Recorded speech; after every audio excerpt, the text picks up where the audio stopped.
และเป็นอากาลิโกไม่ต้องอ้างการเวลาจะทำเวลาใดก็ได้เป็นเอหิปัสสิโกอาจอวดใครๆได้เพราะเป็นของดีจริงและเป็นของมีอยู่เสมอได้ยิน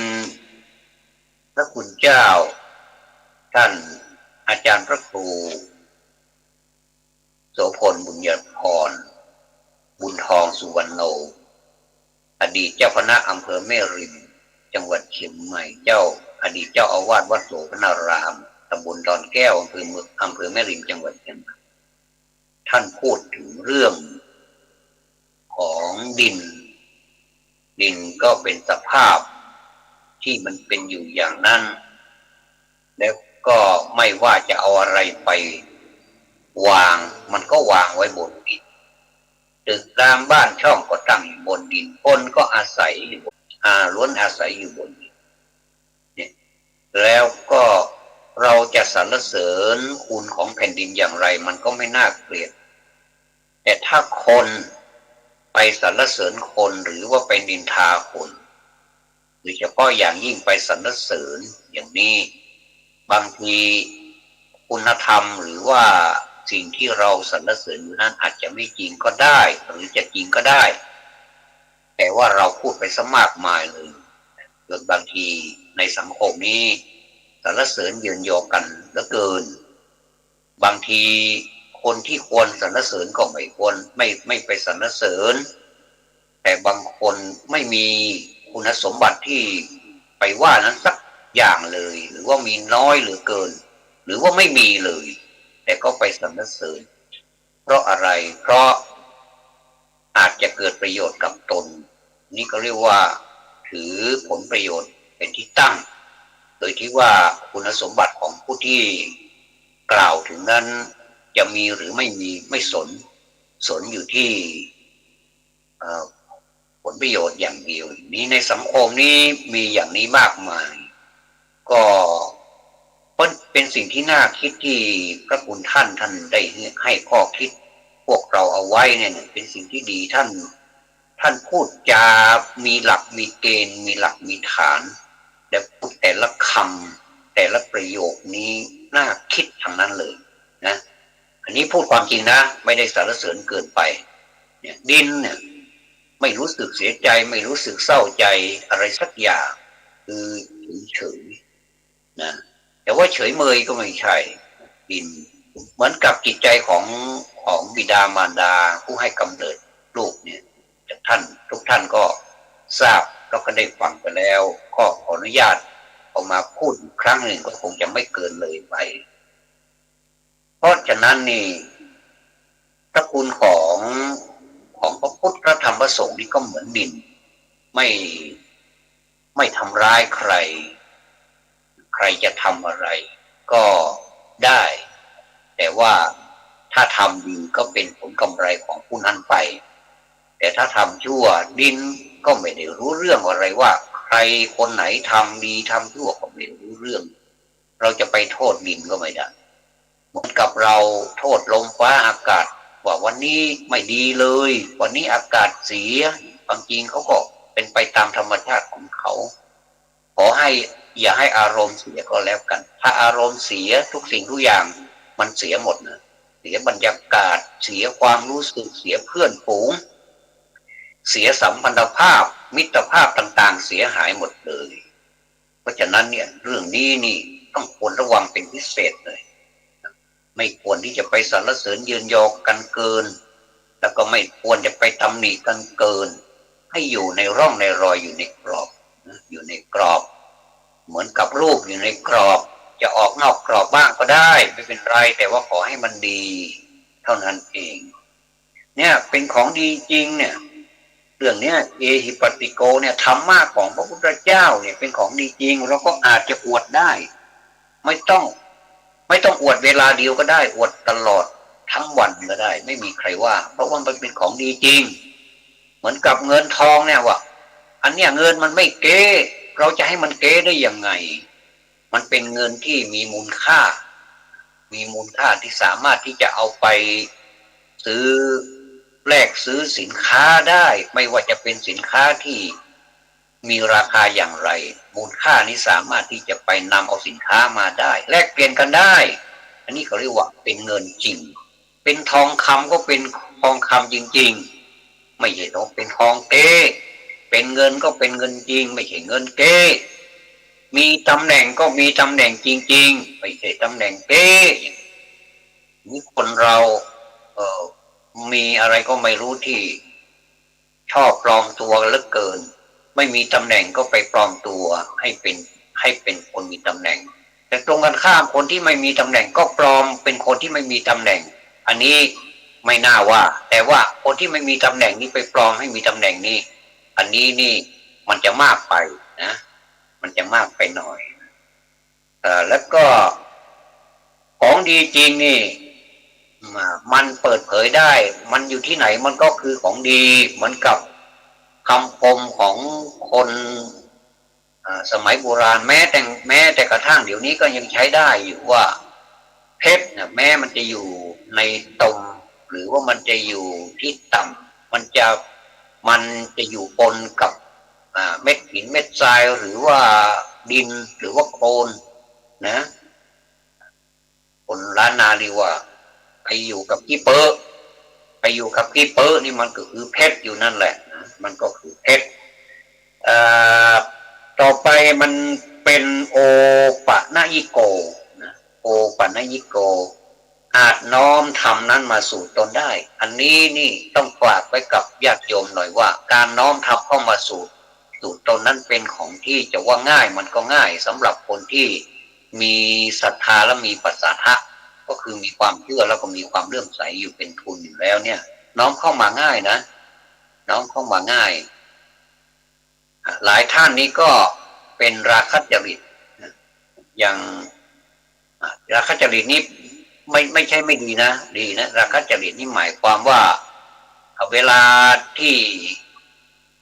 อะไรว่าไม่ใช่ราคะจริตเป็นศรัทธาจริตคือเชื่อมากจนน้ำหูน้ำตาไหลเนี่ยนะก็คือรักมากน้ำหูน้ำตาไหลคือเกิดความปีติยินดี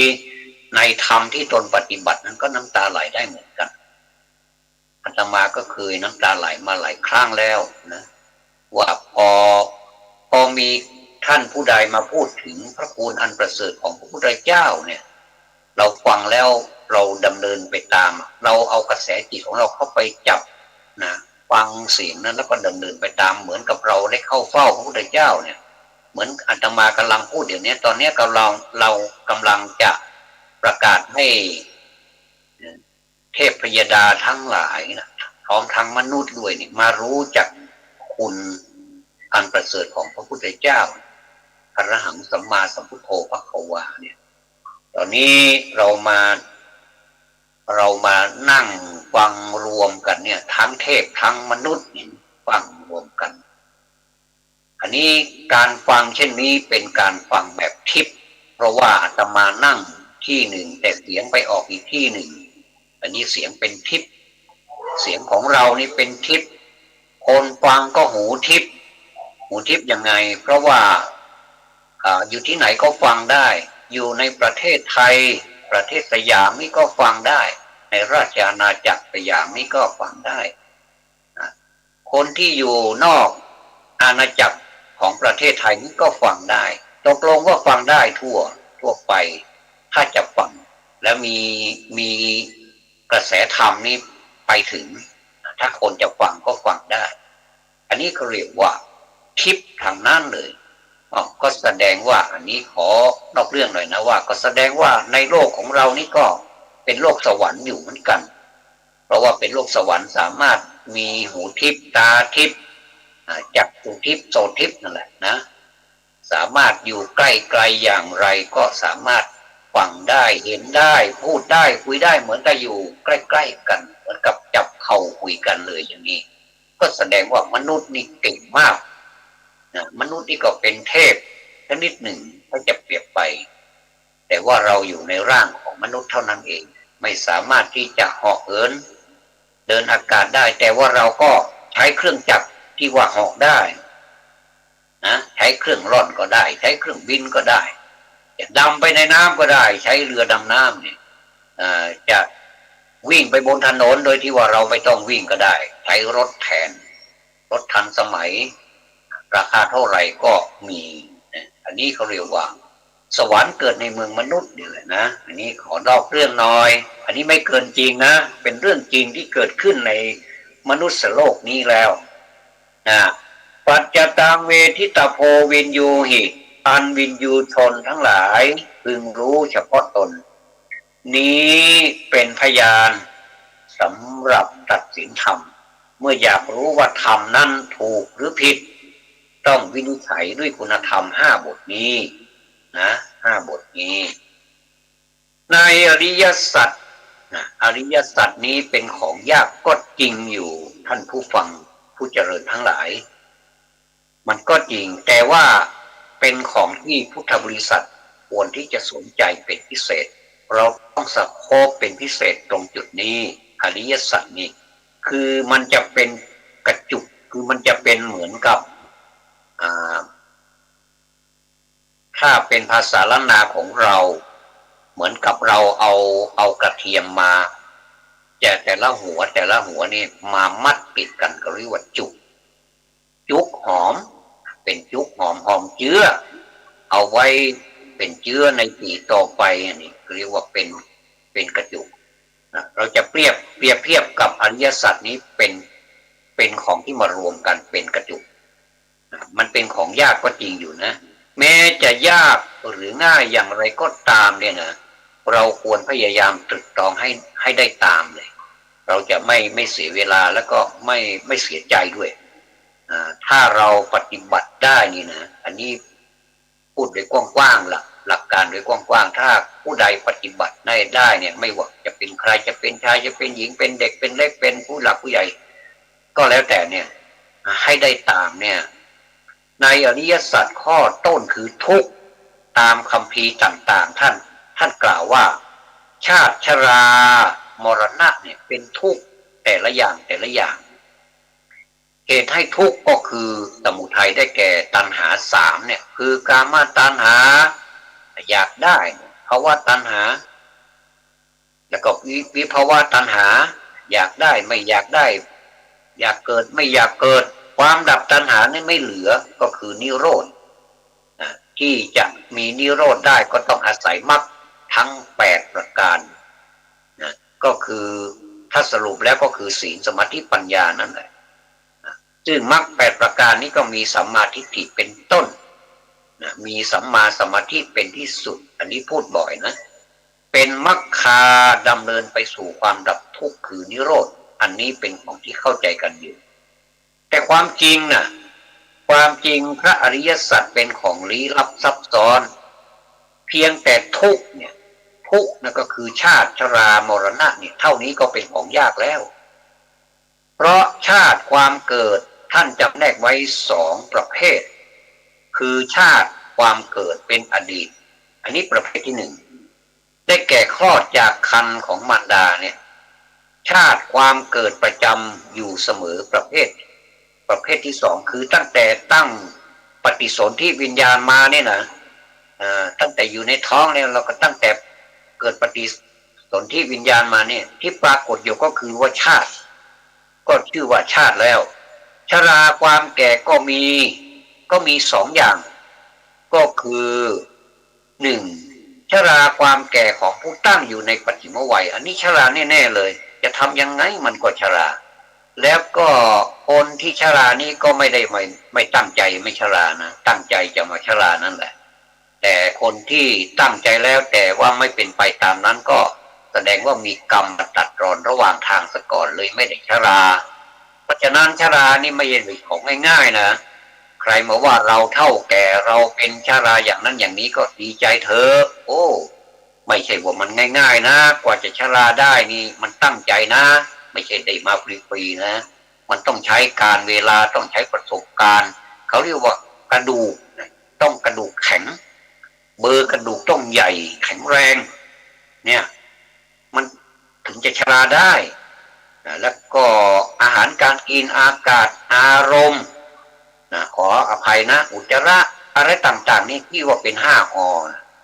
จะต้องปรากฏอยู่และก็สมบูรณ์อยู่ตลอด การออกกำลังกายอย่างนี้นะมันก็อันนี้ก็เรียกว่าเป็นปัจฉิมวัยนะปัจฉิมวัยนี่มีอะไรเกิดขึ้นแล้วเอาละ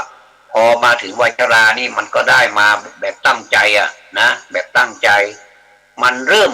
จะมีอะไรเปลี่ยนแปลงให้เห็นชัดๆเลยทีนี้มันมีผมงอกนี่งอกแน่นอนคุณจะไปย้อมกี่ครั้งกี่หนมันก็จะงอกอยู่ดีบางคนก็รำคาญเหลือเกินปล่อยมันงอกซะเลยงอกทั้งหัวนี่แหละก็เป็นแฟชั่นไปอีกแบบหนึ่งก็เรียกว่าลุกนะก็ก็เป็นแฟชั่นแบบที่ว่าไม่ต้องไปย้อมมันละไม่ต้องไปย้อมไปเยอะมันละปล่อยมันเป็นไปทำตามธรรมชาตินะก็สวยดีเหมือนกันนะพูดถึงว่ามีผมงอกผมงอกยังไม่พอฟันหักอีกต่างหากฟันหักนี่ใครที่ไม่เคยฟันหักก็ลองหักดูที่ว่ามันทรมานแค่ไหนมันหักนะมันหักแล้วก็เหงือกนี่มันจะย่นขึ้นไปแล้วมันจนถึงเจ็บปวดมากเลยนะเจ็บปวดมากแล้วก็เวลาจะเคี้ยวอาหารจะทำอะไรบดอาหารเนี่ยโรงงานไม่ดีแล้วนะโรงงานเนี่ยฟันเนี่ยมันคือเป็นโรงงานชนิดหนึ่งเนี่ยโรงงานไม่ดีละโรงงานชำรุดเวลามีอะไรไปข้องไปเกี่ยวไปถูกไปต้องมันนะท่านไปเคี้ยวหนักๆหน่อยลืมตัวนะเคยเคี้ยวตอนที่หนุ่มๆนี่เคยเคี้ยวเป็นประจำเลยนะเคี้ยวมาตั้งแต่เล็กๆเคี้ยวตั้งแต่เราจำความได้แล้วเรามีฟันมีเคี้ยวเนี่ยนะเราก็เคี้ยวมาตลอดจนอายุเราเข้ามาสู่ปัจฉิมวัยเนี่ยนะมันก็รู้สึกลำบากละเคี้ยวก็ลำบากนะทีนี้ก็วิ่งกันหาหมอฟันกันจ้าละวันเลยนะเดินสวนสนามกันเลยนะบางทีก็ไปพร้อมเพรียงกันเลยที่คลินิกบ้างที่โรงพยาบาลบ้างเต็มไปหมดเลยหมอฟันก็แสดงว่ามีปัญหากับฟันฟันจ๋าเหงือกลาก่อนหรือว่าเหงือกจ๋าฟันลาก่อนเนี่ยเป็นไปบางทีมันก็ไม่ทันหักมันก็หลุดไปเฉยเลยนะมันโยกไปโยกมาเดี๋ยวโยกซ้ายเดี๋ยวโยกขวาเต้นระบำอยู่ในปากของเราเนี่ยแหละนะมันอยากจะโยกไปทางไหนมันก็ไปแล้วมันก็หลุดไปโดยธรรมชาติบางทีมันไม่หลุดแต่เราปวดก็เลยไปหาหมอฟันก็เลยเอายาชาฉีดให้เรียบร้อยแล้วก็ถอนไปเลยทีนี้ก็เหลือก้างเหงือกเหลือแต่เหงือกอย่างเดียวเหลือก้างเหงือกอย่างเดียวโอ้ยิ้มตอนหนุ่มๆแน่นๆนี่ยิ้มหล่อเหลือเกินสวยเหลือเกินแต่ตอนนี้นี่เหมือนซี่คันไดห่างเลยนะภาษาบ้านเราเรียกว่าซี่คันไดห่างดูแล้วเป็นลงโค้งเค้งไม่มีระเบียบเรียบร้อยพออย่างซี่คันไดห่างนะอันนี้เรียกว่าฟันหัก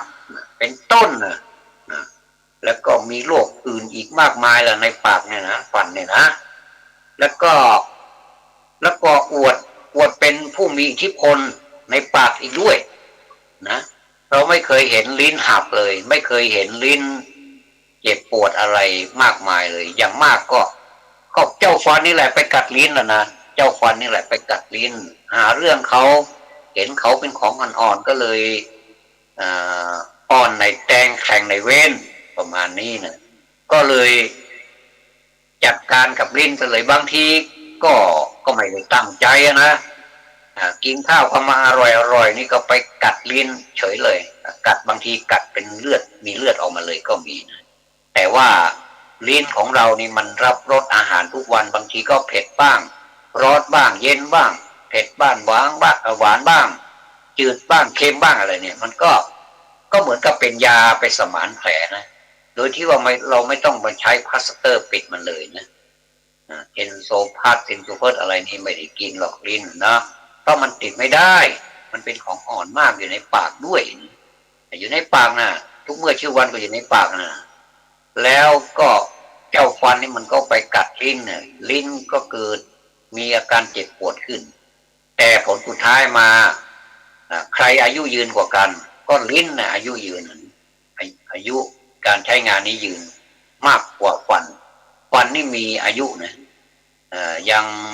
ยังไม่ทันเท่าไหร่เลยก็หลุดไปทีละซี่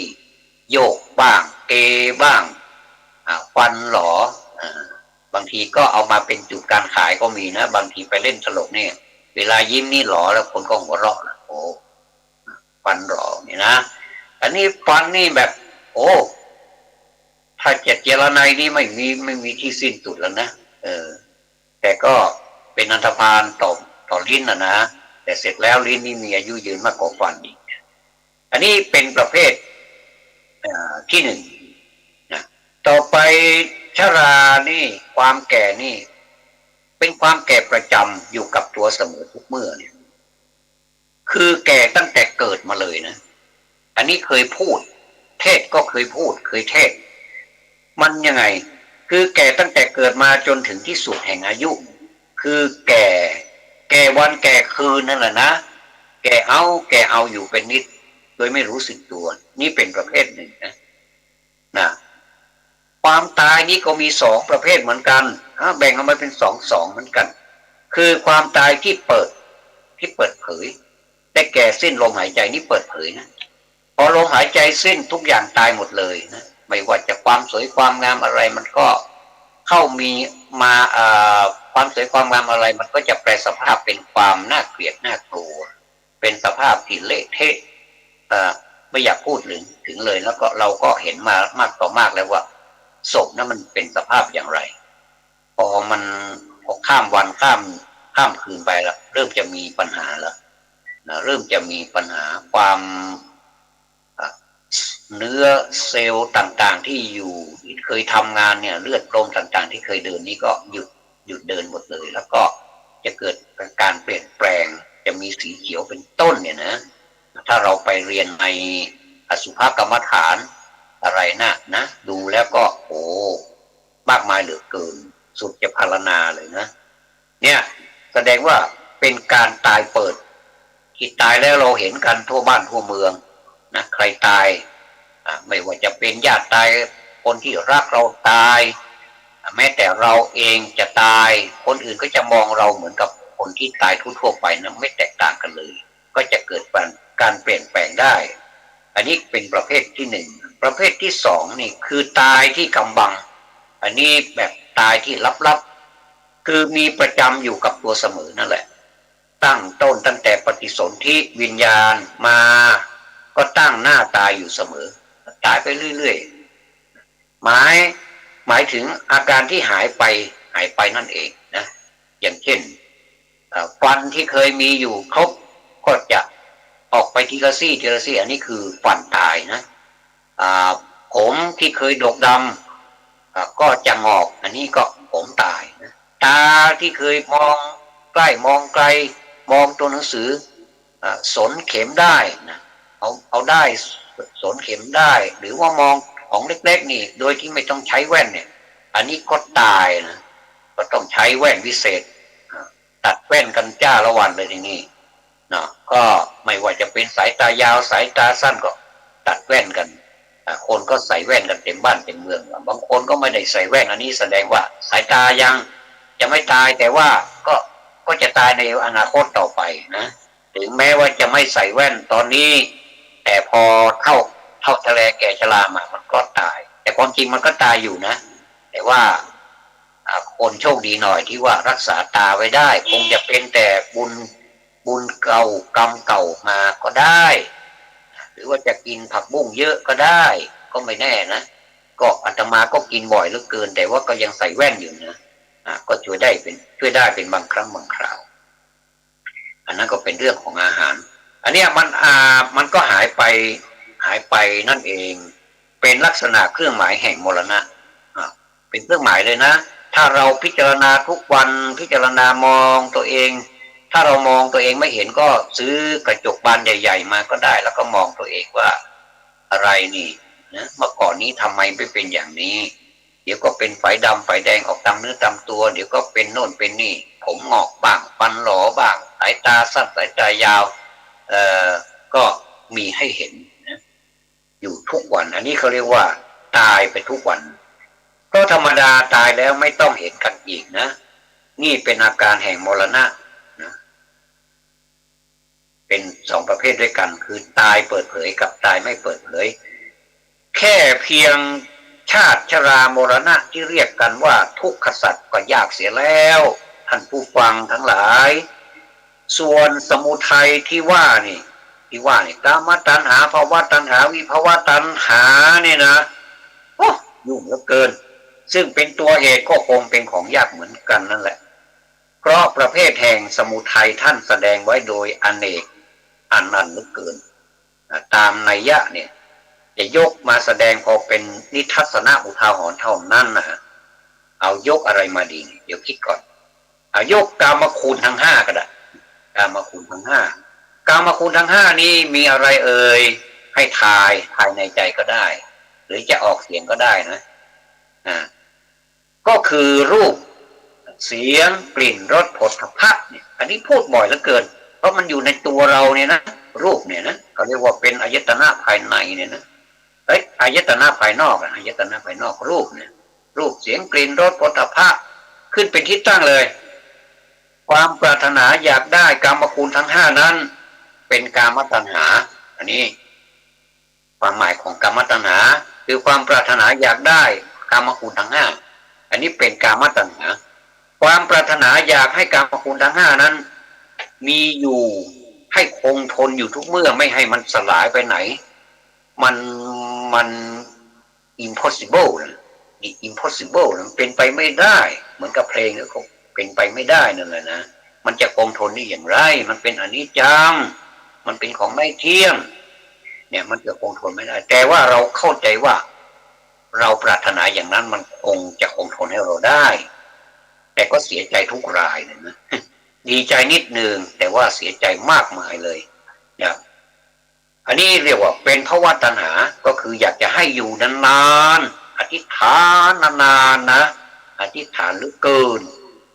ความปรารถนาอยากให้กามคุณทั้งห้าส่วนที่เป็นอนิจฐารมณ์ก็คืออารมณ์ที่ไม่จอยไม่เอนจอยอารมณ์ไม่ดีอารมณ์เสียอย่างเนี้ยคือสรุปแล้วไม่ชอบใจให้มันสูญเสียไปเลยอย่ามาอยู่ใกล้เราเลยแม้แต่จะคิดก็ไม่อยากคิดเห็นยิ่งแล้วใหญ่เลยอันนี้เรียกว่าเป็นวิภวตัณหานะวิภวตัณหาส่วนนิโรธนี้แสดงอาการคือความดับแห่งตัณหาแสดงความดับแห่งตัณหาคือดับเหตุแห่งทุกข์นั่นแหละทุกข์ทั้งปวงที่กล่าวมานี่นะท่านแล้วก็เราท่านทั้งหลายนะทั้งหมดทั้งมวลนี่แหละเรามองว่ามันเป็นสุขก็จริงอยู่นะมันก็สุขเพราะว่าเราสมมุติมันเป็นสุขไงแต่ทุกข์นี่เราไม่ได้สมมุติมันเป็นทุกข์แต่มันทุกข์เองนะเราก็ไม่อยากจะเห็นมันนะแต่มันมีทอทหารสระโอกอไก่ขอไข่แล้วก็กะลันเนี่ยนะมันเป็นทุกข์แต่เราอยากได้สอเสือสระโอขอไข่อย่างเดียวเท่านั้นแต่มันไม่ได้ให้สุขเราอย่างที่เราคิดนะสอเสือสระโอขอไข่เนี่ยส่วนมากมันจะเป็นสอเสือสระโอกอไก่สอเสือสระโอกอไก่มันเป็นสุขไหมนะสุขไหมสุขเปรียมสุขร้อนจากกิเลส3ประการนี่นะคือโลภโกรธหลงความอยากได้ตัณหาทั้ง3ที่ว่ามาเนี่ยมันเป็นของร้อนหมดเลยนะแต่เราสมมุติว่ามันเป็นของเย็นเราก็อยู่แบบสุขดิบไปอย่างนี้เขาเรียกว่าเป็นห่ามไปอย่างนี้จะว่าสุขก็ไม่ใช่จะว่ามันจะไม่สุขมันก็ไม่เจอเป็นแค่ครึ่งกลางสุขดิบเพราะฉะนั้นถ้าเราทั้งหลายเบื่อแล้วอย่างพระอรหันต์ทั้งหลายนี้เบื่อความสุขดิบของชีวิตของอนิจจังความไม่เที่ยงเป็นทุกข์เป็นอนัตตาเนี่ยท่านก็จากไปด้วยอาการไม่ต้องสุขดิบอีกต่อไปเนี่ยนะให้ถึงความดับทุกข์ได้นะก็เป็นส่วนอนิจฐารมณ์ที่ไม่ชอบใจสูญเสียไปที่อย่างที่ว่าแล้วนี่เป็นวิภวตัณหาส่วนนิโรธนี่กลับมาพูดอีกครั้งหนึ่งก็คือความดับแห่งทุกข์ให้ถึงความดับทุกข์ได้แสดงอริยสัจ4อย่างนี้นะมาพอจะว่าสังเขปก็ไม่เชิงพอสมควรแล้วเพราะประเภทแสดงอริยสัจกินความกว้างมีความหมายต่างๆนะคือเราจะอธิบายอีกหน่อยก็ได้ว่าเพื่อเป็นการดำริตรีตรองของผู้ประสงค์จะเข้าใจนะว่าทุกข์สมุทัยนิโรธมรรคทั้ง4อย่างเนี่ยชื่อว่าอริยสัจให้เอาตัวของเราตั้งไว้เป็นสเกลไว้ก่อนเอาทุกข์เอาสมุทัยเอานิโรธมรรคนี่เป็นอาการของตัวเรา นะวิธีปฏิบัตินะอันนี้ผู้พูดก็ปฏิบัติได้ก็เข้าท่าดีเอาตามนี้นะแต่ว่าก็ไม่พ้นจากทุกข์สักทีเลยก็ยังดีกว่าที่เราไม่ทำอะไรเลยนะเราชาวพุทธเราต้องทำนะเอาทุกข์สมุทัยนิโรธมรรคนี่เป็นอาการของตัวเราคือที่ตัวของเรานี่มีความพร้อมอยู่สี่อย่างคือทุกสี่อย่างก็คือชาติชรามรณะก็มีที่ตัวของเรานี่แหละเป็นปัจจุบันธรรมอยู่ทุกเมื่อสมุทัยคือความไม่รู้เหตุของทุกข์คือไม่รู้เท่ากามคุณทั้งห้าคือรูปเสียงกลิ่นรสโผฏฐัพพะซึ่งเป็นตัวกามตัณหาเนี่ยเห็นชัดๆเลยนะรูปเสียงกลิ่นรสโผฏฐัพพะนี่เห็นชัดๆเลยเป็นตัวกามตัณหานะท่านภวตัณหาแล้วก็วิภวตัณหาด้วยก็มีประจำตัวอยู่เสมอทีนี้นิโรธความดับแห่งตัณหาก็มีอยู่เสมอเหมือนกันแต่ไม่ได้ดับด้วยอริยมรรคเขาดับของเขาเองจึงไม่มีอำนาจคือเป็นนิโรธของอวิชชาเป็นของมีประจำอยู่ทุกเมื่ออยู่ประจำตัวของเรานี่แหละมรรคคือศีลสมาธิปัญญาก็มีอยู่ด้วยกันทุกคนแต่ไม่เป็นอริยมรรคจึงประหารกิเลสไม่ได้นะพอเข้าใจนะเมื่อตรองเห็นความเช่นนี้แล้วเนี่ยเราท่านทั้งหลายประสงค์จะให้เป็นอริยสัจก็ต้องปฏิบัติศีลสมาธิปัญญาไอ้ที่แล้วก็แล้วไปเรายังไม่ทราบเราไม่ทราบนี่ก็ภาษิตคำไทยเขาบอกว่าถ้าคนไม่รู้ไม่ผิดเหมือนกฎหมายเหมือนกันไม่รู้ไม่ผิดไม่เจตนาก็ไม่ผิดนี่ถ้าเราไม่ทราบในสมัยก่อนแต่เรายังมาทราบในสมัยนี้ก็ทำเถอะเพราะว่าคนเรานี่มันก็มีผิดพลาดได้เหมือนกันทุกคนก็มีสิทธิ์ที่จะผิดพลาดได้นะก็ต้องปฏิบัติศีลสมาธิปัญญาให้เป็นอริยมรรคขึ้นคือให้เป็นอธิศีลอธิศีลอธิจิตอธิปัญญาอธิแปลว่ายิ่งใหญ่ทับอธินี่แปลว่าอัพเดทมันขึ้นอัพให้มันขึ้นนะไม่ใช่โหลดมันต่ำลงนะอธิศีลอธิจิตและอธิปัญญาบำเพ็ญองค์มรรคให้เป็นตัวจรณะเสียก่อนจรณะคือความประพฤตินะประพฤติการเห็นอริยสัจเป็นองค์ปัญญาเนี่ยคือสำเร็จที่องค์สัมมาทิฏฐิเท่านั้นท่านผู้ฟังทั้งหลายนะตามที่นิเทศของมรรคมีความว่าเห็นทุกข์สมุทัยนิโรธมรรคชื่อว่าสัมมาทิฏฐินะสัมมาทิฏฐินี้สำคัญที่สุดเลยมรรคองค์แปดนี้ถ้ามีข้อที่หนึ่งปรากฏขึ้นนะสัมมาทิฏฐินี้นอกจากนั้นนี่ก็จะตามกันมาเป็นกระบวนเลยอีก7อย่างนี้ตามกันมาเป็นกระบวนเลยสัมมาสมาธิก็ดีสัมมาสติก็ดีอะไรต่างๆสัมมากัมมันตะสัมมาชีโวสัมมาวายโมอะไรนี้อันนี้เป็นต้องเข้าแถวตามหัวหน้าก็คือสัมมาทิฏฐินี้เป็นหัวหน้านะหัวหน้าที่ดีนี่ใครๆก็ชอบทำงานสำเร็จก็มาฉลองกันสักทีแล้วก็สัมมาทิฏฐินี้ก็ตั้งแต่เป็นหัวหน้ามานี้ก็ทำงานดีมาตลอดทำงานไม่มีบกพร่องเลยอย่างเงี้ยนะแล้วก็ทั้ง7สัมมานั่นก็คือสัมมาทิฏฐิสัมมาสังกัปปะสัมมาอาชีวะสัมมาวายามะอะไรต่างๆไปจนถึงสัมมาสมาธิก็ไปด้วยกันสำเร็จไปด้วยกันนะการที่เห็นอริยสัจซึ่งเป็นของยากก็เพราะไม่รู้จักทุกข์เพราะเราไม่รู้จักทุกข์นี่แหละมันก็เห็นเป็นของยากไปได้ท่านแสดงว่าชาติชรามรณะเป็นทุกข์ความจริงเป็นทุกข์นะมันก็เป็นทุกข์จริงๆนะเพราะไม่รู้จักสมุทัยเท่านั้นเพราะเราไม่รู้จักสมุทัยถ้ารู้ว่าชาติชรามรณะที่เป็นอดีตอนาคตนี้เป็นตัวสมุทัยก็ดับหาเป็นทุกข์ไม่ส่วนชาติชรามรณะที่เป็นปัจจุบันเป็นมรรคคือตัวสภาวธรรมต่างหากถ้าเห็นอย่างนี้ชาติชรามรณะก็ไม่เป็นทุกข์เพราะเป็นมรรคเพราะเหตุนั้นให้ท่านสาธุชนตรองให้เห็นชาติ ชราพยาธิมรณะให้ชัดขึ้นจากภาพที่มันมัวปัจจุบันเนี่ยเรายังไม่ชัดเจนอะไรก็ตามที่มันไม่ชัดเจนเราสงสัยนะแล้วการสงสัยนี่เราก็เป็นที่มาของเขาเรียกว่านิวรณ์นิวรณ์เกิดขึ้นแล้วไม่อยากจะทำอะไรแล้วเพราะว่ามันไม่ชัดเหมือนกับเราไปถ่ายรูปถ้ามันไม่ชัดนี่เราไม่รับนะเราไม่จ่ายตังค์นะแต่ถ้าเราถ่ายรูปร้านไหนถ่ายรูปทำให้ไปแก้นั้นหน่อยไปแก้นี้หน่อยทำให้เราสว่างขึ้นรูปของเราสวยเนี่ยจ่ายเท่าไหร่เท่ากันนะไม่เคยต่อเลยนะ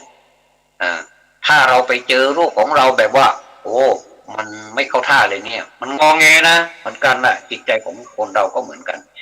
ในเมื่อมันไม่ชัดเนี่ยเราก็เกิดความลังเลนะความสงสัยลังเลเป็นนิวรณ์ขึ้นมาเลยนะเพราะฉะนั้นเราต้องมองให้ชัดขึ้นคือให้เห็นว่า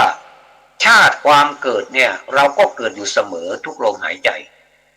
ทุกลมหายใจเข้าออกเนี่ยคือเกิดนะเกิดดับเนี่ยนะเกิดด้วยอะไรเราเกิดด้วยอะไรเราเกิดด้วยกวลิงกาลาหารกวลิงการะหารนะผัสสะหารมโนสัญเจตนาหารวิญญาณอาหารอันนี้เป็นภาษาบาลีส่วนที่เป็นรูปธรรมก็เกิดไปตามหน้าที่ของรูปธรรมจะเป็นอะไรจะเป็นแขนเป็นขาเป็นหูเป็นตาเป็นจมูกเล่นอะไรก็ว่ากันไปอันนี้เป็นหน้าที่ของรูปธรรมส่วนที่เป็นนามธรรมนี่เราก็เกิดไปตามหน้าที่ของนามธรรมตัวของเราจะเรียกว่าตาเกิดยายเกิดก็ไม่ได้ก็ได้นะก็ได้ไม่ผิดแต่ว่ายายเกิดก็ได้จะว่าตาเกิดก็ได้ไม่ผิดถ้ามันจะไปเข้ากับบรรยากาศของคนเมืองเหนือเราเวลาจะไปทำบุญนี่ตาที่พอเกิดไม่เกิดอันนี้ก็เป็นเหตุผลของเขาเหมือนกันนะเมื่อเกิดแล้วก็ต้องมีแก่คือตัวเราแก่อยู่เสมอเนี่ยแก่วันแก่คืนแก่เหลือเกินแก่วันแก่คืนทุกเดือนทุกปีทุกขณะลมหายใจจะเรียกว่าตัวเราว่าตาแก่ยายแก่ก็ได้เหมือนกันนะไม่มีใครไปถวายอาหารนะขอจานขันเข้าไปหาตายแก่ยายแก่ตาแก่ยายแก่เนอะไม่มีนะเราถ้ามีนี่คงจะแปลกเหมือนกันว่าคนนี้ก็จะมาแบบแปลกๆนะความจริงเขามีนะเราจะเรียกตัวเราว่าตาแก่ยายแก่ก็ได้เหมือนกันความแก่ก็เป็นปัจจุบันธรรมเหมือนกันนะความเจ็บไข้ก็เป็นปัจจุบันธรรมติดตัวเรามาเสมอหากเราเป็นหมอที่ฉลาดวิเศษวิโสเมื่อโรคคือความหิวเป็นต้นเกิดขึ้นรับประทานยาคืออาหารเสียมันก็หายนานๆก็กำเริบขึ้นใหม่เราก็รับประทานอีกมันเกิดขึ้นมาเราก็รับประทานอีกแม้อาการยืนเดินนั่งนอนก็เป็นโรคแต่ละอย่างนานนี่มันเป็นเหน็บเป็นชานะลุกขึ้นไม่ได้ง่ายๆนะบางทีลุกขึ้นเร็วนี่หน้ามืดเลยนะเราต้องคอยแก้ไขกันอยู่เสมอนี่ก็เป็นโรคนะท่านผู้ฟังนี่ก็เป็นโรคอย่างหนึ่งธรรมที่มีประจำตัวอยู่ทุกเมื่อเรารักษาเองก็หายส่วนโรคที่จรมารักษาลำบากต้องวิ่งไปหาหมอโรงพยาบาลให้ช่วยรักษาเรานะขอต่ออีกหน่อยหนึ่งนะเวลาก็ใกล้เข้ามาแล้วส่วนความตายเล่าเราก็ตายอยู่เสมอความหายไปเรียกว่าความตายเช่นเด็กหนุ่มสาวกลางคนหายไปจะเรียกกลับคืนมาสู่ที่เก่าอีกดูหน้าอีกก็ไม่ได้อีกมีแต่รูปเท่านั้นนะที่เรามาชื่นชมเหลือเกินโอ้รูปนี่สวยหล่ออ้วนดีงามน่ารักแต่ปัจจุบันนี่มันไม่เป็นอย่างนั้นแล้วเรียกว่าตายเกิดแก่เจ็บตายเป็นปัจจุบันธรรมเป็นของธรรมดาเมื่อเกิดวันใดแก่เจ็บตายก็เกิดพร้อมกันในวันนั้นนับแต่วันตั้งปฐมปฏิสนธิวิญญาณมาหมุนเวียนเปลี่ยนไปเสมอเนี่ยเพราะฉะนั้นตัวของเราจะเรียกว่าตาเกิดแก่เจ็บตายมันก็ได้อดตาขัดเข้าคือตาเกิดแก่เจ็บตายน้อยเนอก็ได้อันนี้ก็เรียกว่าตาคือโยมทูตตายตาคือเทวทูตทั้งหลายเนี่ยนะเมื่อเรารู้ปัจจุบันธรรมเช่นนี้แล้วตัวภวตัณหาก็ดับเมื่อภวตัณหาดับแล้วกามตัณหาวิภวตัณหาซึ่งเป็นพวกของเขาก็ดับไปตามกันความรู้ว่าเกิดแก่เจ็บตายมีอยู่ในตัวของเราเป็นนิจเป็นตัวมรรคให้ผลเป็นนิโรธเมื่อตัณหาดับก็เกิดความรู้จริงเห็นแจ้งแล้วขึ้น มาพระพุทธเจ้าพระองค์เป็นผู้รู้เองเห็นเองเป็นของลึกล้ำคัมภีรภาพมากน่าอัศจรรย์อันนี้เหมือนแผ่นดินเลยเราจะสรรเสริญอย่างไรมันก็ไม่น่าแปลกพวกเราถ้ายังไม่เคยได้ยินได้ฟังใครจะรู้จริงเห็นแจ้งเองได้เพราะฉะนั้นพวกเราทั้งหลายเมื่อฟังสิ่งที่เป็นประเสริฐอย่างนี้แล้วคงจะได้ความคิดหลังจากที่ท่านได้ความคิดมาจากที่ต่างๆได้ฟังมามากเหลือเกินก็เอาอันนี้ไปเป็นหนึ่งส่วนความคิดของท่านด้วยขอกราบขอบพระคุณท่านพระครูสมุวิศวัตรวรจิตโจท่านผู้อำนวยการสถานีแห่งนี้เป็นอย่างสูงยิ่งนะครับขอความสุขความสวัสดีในธรรมจงบังเกิดแด่ท่านสาธุชนทุกท่านเจริญพร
เนื่องในวันคล้ายวันกำเนิดครูบาเจ้าศรีวิชัยและครบรอบ